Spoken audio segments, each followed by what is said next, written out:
Assalamualaikum warahmatullahi wabarakatuh. Salam sejahtera bagi kita semua, sahabat SS yang saya hormati dimanapun berada. Saya ingin menayangkan ya, ini ada video ya di medsos yang lagi viral ya, terkait dengan kredit fiktif ya. Makanya saya angkat di sini. Jadi diduga kredit fiktif, notaris dipenjara terkait dengan cover note yang dibuatnya. Jadi banyak sekali sebenarnya kejadian ini kalau kita browsing ya di internet ya. Jadi ada puluhan ya, bahkan bisa lebih terkait dengan cover note maupun juga terkait dengan kredit fiktif. Nah, untuk menguraikan ini kita harus lihat dulu cover note itu apa. Nah, setelah itu baru kita menguraikan apakah yang dinamakan kredit fiktif. Bagaimana sehingga notaris bisa dipenjara terkait dengan cover note yang dibuatnya terkait dengan kredit fiktif. Nah, untuk itulah saya akan jelaskan apa itu cover note. Jadi cover note itu merupakan kebiasaan notaris. Jadi merupakan surat keterangan. Jadi kalau notaris setelah menandatangani akte, sudah dibacakan akte-aktenya, makanya pihak bank dalam hal ini selalu meminta cover note notaris. Jadi surat keterangan apa saja yang sudah dilakukan atau dibuat, atau akte-akte apa saja yang dibuat oleh notaris tersebut. Nah, ini dituangkan di dalam cover note. Nah, cover note ini dia bukan merupakan akte otentik. Jadi dia tidak mempunyai kekuatan hukum apapun ya untuk diketahui. Jadi jangan sampai nanti cover note ini seolah-olah itu merupakan akte otentik. Tidak. Jadi dia hanya merupakan suatu keterangan. Jadi cover note itu tidak dapat menjamin landasan yang kuat bagi bank dalam mengikat suatu jaminan yang masih dalam suatu proses. Jadi hati-hati kalau umpamanya ada dokumen yang masih dalam proses. Nah, masih dalam proses dibuatkan cover note oleh notaris yang menyatakan bahwa sertifikat ini masih dalam proses untuk balik nama, atau masih dalam proses dokumen ini masih dalam proses pensertifikatan, dibuatkan cover note. Nah, ini hati-hati bagi hal-hal yang masih dalam proses, karena ini bisa saja ke depannya tidak terrealisasi. Jadi bagaimana kalau kredit itu dicairkan? Nah, yang jadi masalah selama ini adalah salah satu syarat pencairan kredit di perbankan itu adalah cover note notaris. Jadi dengan adanya cover note notaris, kredit di perbankan itu cair. Nah, ini suatu persoalan tersendiri, ya. Makanya di sini ada timbul suatu pertanyaan yang harus kita jawab, analisa bersama. Sejauh mana tanggung jawab notaris itu dapat dipidana atau dapat dalam hal ini dipenjara apabila kredit cair, namun keterangan dalam cover note ya tidak jalan atau tidak benar. Nah, ini sejauh mana? Nah, makanya dalam hal ini ada dua kemungkinan, ya. Ada kemungkinan notaris membuat cover note terhadap hal-hal yang tidak benar. Tapi ini sangat jarang sekali terjadi. Nah, pada umumnya adalah notaris membuat keterangan cover note apa adanya, ya, apa yang telah dia lakukan. Nah, ini. Nah, kalau terhadap kaitan dengan kredit fiktif, nanti akan kita ulas lagi bagaimana sehingga notaris bisa memberikan keterangan yang tidak benar. Apakah yang tidak benar itu keterangan notaris atau yang tidak benar itu kreditnya? Jadi kreditnya itu fiktif. Nah, ini harus kita gali lagi. Jadi harus melalui pembuktian. Pertanyaan selanjutnya, apakah notaris dapat dipersalahkan kena sanksi pidana? Jadi kalau kita lihat cover note itu hanya keterangan berdasarkan hal yang sebenarnya saja yang telah dikerjakan oleh notaris secara formil. Jadi itulah yang dibuat notaris berdasarkan cover note tersebut. Jadi untuk diketahui, akte notaris adalah akte partai. Artinya akte yang berdasarkan kehendak para pihak. Jadi notaris nggak bisa dia membuat akte di luar kehendak para pihak. Sepanjang itu berdasarkan peraturan undang-undang jabatan notaris atau berdasarkan peraturan perundang-undangan, dan dia tidak bertentangan dengan peraturan perundang-undangan berdasarkan kehendak para pihak, maka notaris itu wajib atau berhak untuk berwenang untuk membuat akte tersebut. Jadi itu terkait dengan akte notaris. Dan tanggung jawab notaris itu adalah formil. Jadi notaris tidak bertanggung jawab terhadap kebenaran material. Jadi kebenaran formil itu terhadap dokumen-dokumen yang diserahkan oleh notaris. Ini ada jurisprudensinya, jurisprudensi nomor 702K tahun 1973. Dan seterusnya masih ada lagi jurisprudensi yang lainnya yang menyatakan bahwa tanggung jawab notaris itu adalah formil. Jadi akte notaris itu tidak menjamin para pihak itu berkata benar. Jadi kalau ada para pihak berkata bohong, ya notaris juga nggak tahu. Ya, umpamanya dia mengatakan bahwa dia tidak kawin. Ya, nah makanya kita harus melihat data-data pendukung. Apakah benar dia tidak kawin? Dilihat KTP-nya. Bila perlu minta keterangan dari instansi yang bersangkutan. Ya, umpamanya di KUA atau catatan sipil. Minta keterangan bahwa dia tidak kawin. Sebab kalau dia kawin, konsekuensinya harus mendapat persetujuan dari suami atau istri. Ya, kalau dia itu salah satu ada yang meninggal, mungkin ada keterangan waris, persetujuan dari ahli waris yang lainnya. Nah, bagaimana kalau ada kredit fiktif di sini? Nah, ini juga harus kita jelaskan.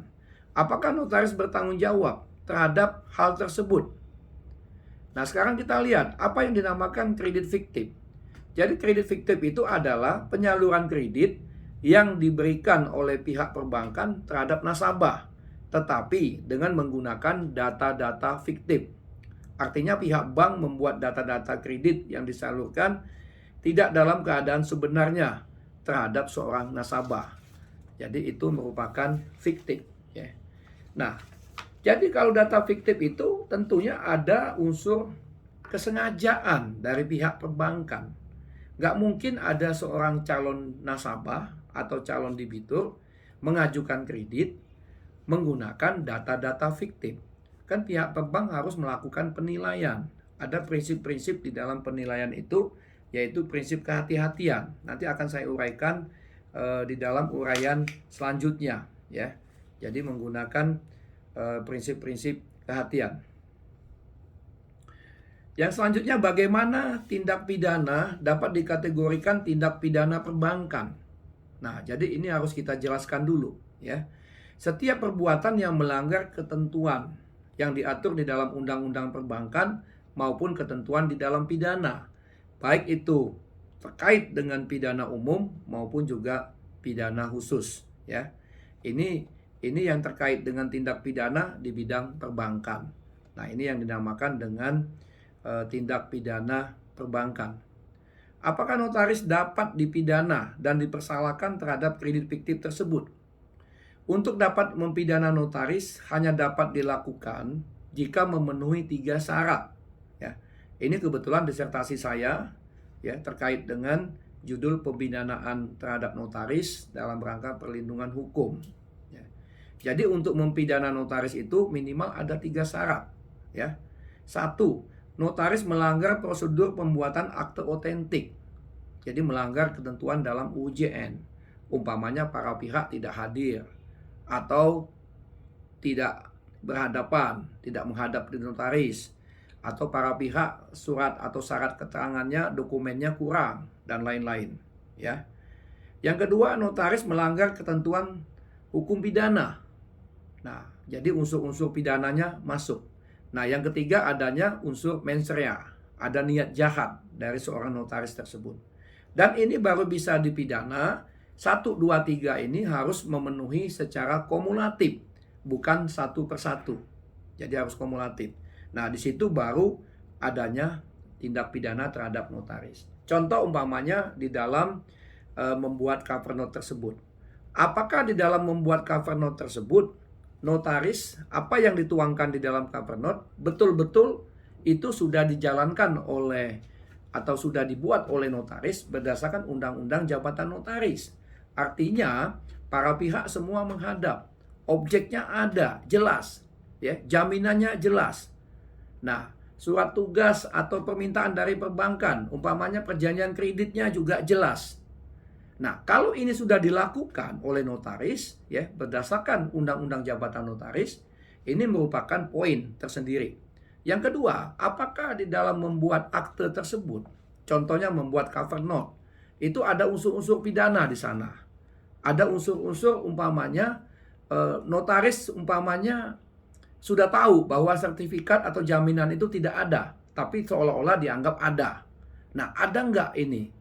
Yang ketiga, ada nggak niat jahat dari notaris itu? Memang betul-betul ingin memalsukan, termasuk memalsukan cover note tersebut. Nah, kalau ketiga hal ini tidak dilakukan notaris, maka tidak bisa notaris diminta pertanggungjawaban pidana terhadap kredit fiktif tersebut, termasuk juga di dalam pembuatan cover note. Nah, ini juga harus dapat dibuktikan, ya. Nah, sementara kalau dia tersangka, seharusnya di dalam pasal 184 KUHP itu minimal ada 2 alat bukti, ya, sehingga ancamannya kalau di atas 5 tahun itu bisa ditahan. Nah, ini juga harus dibuktikan. Karena notaris itu adalah menjalankan perintah undang-undang. Jadi kalau kita lihat di dalam pasal, ya, pasal 244 KUHP, barang siapa menjalankan perintah undang-undang tidak bisa dipidana. Nah, sementara notaris itu menjalankan perintah undang-undang. Jadi inilah sekelumit terkait dengan apa yang dilakukan oleh notaris. Apakah notaris itu melanggar atau bertanggung jawab terkait dengan dugaan pidana atau tidak. Ini dapat kita lihat dari hal-hal yang sudah dijelaskan tadi. Nah, saran saya kepada pihak perbankan, ya, jadi setiap ada calon nasabah atau debitur, ya, betul-betul harus mempunyai prinsip kehati-hatian, yaitu prinsip 5C, ya. 5C itu kita lihat, ya, pertama itu karakter, capacity, capital, condition, dan collateral. Jadi kita lihat bagaimana karakter, kepribadian, bagaimana rekam jejak dari calon debitur tersebut. Capacity, bagaimana kemampuannya, kemampuan untuk membayar, apakah ada perusahaannya, cash flow-nya bagaimana. Kapital, jadi bagaimana kekayaannya, ya, kekayaan dari perusahaan ataupun yang bersangkutan. Condition, apakah dia usianya masih memenuhi syarat, apakah kesehatannya memenuhi syarat, dan lain sebagainya. Termasuk kalau perusahaan tersebut apakah sehat atau tidak. Kolateral, jaminannya ada atau tidak, memenuhi syarat atau tidak, sudah di-appraisal atau belum. Nah, sehingga kalau ini sudah betul-betul dilakukan, saya kira untuk dinyatakan kredit fiktif sangat kecil kemungkinan. Kecuali memang ada unsur kesengajaan dari oknum pihak perbankan sudah membuat kredit tersebut menjadi kredit fiktif. Dan ada keterlibatan notaris di sini di dalam membuat cover note dengan unsur sengaja yang saya katakan tadi, tidak memenuhi prosedur Undang-Undang Jabatan Notaris dan juga bertentangan atau memenuhi syarat-syarat pidana di dalam KUHP. Nah, hal-hal tersebut itu harus betul-betul dapat dibuktikan. Intinya dalam hal ini, sepanjang notaris menjalankan perintah undang-undang, menjalankan undang-undang notaris, dan juga tidak bertentangan dengan hukum pidana, mens rea jahatnya tidak ada, maka sangat kecil kemungkinan notaris dapat dipidana. Saya kira itu, ya, mudah-mudahan kita semua dapat bermanfaat, terutama bagi rekan-rekan notaris, PPAT di dalam menjalankan profesinya, agar betul-betul mematuhi perintah undang-undang dan juga harus memperhatikan jangan sampai memenuhi unsur-unsur pidana di dalam baik KUHP maupun KUHAP, juga tidak ada niat jahat. Saya kira mudah-mudahan ini bisa bermanfaat dan video ini dapat di-share sehingga masyarakat bisa lebih tahu, khususnya di kalangan profesi notaris termasuk penegak hukum, sehingga kita sama-sama dapat bersinergi bagaimana menjalankan roda perekonomian ini dengan baik berdasarkan hukum yang benar. Ya, terima kasih. Wassalamualaikum warahmatullahi wabarakatuh. Tetap semangat.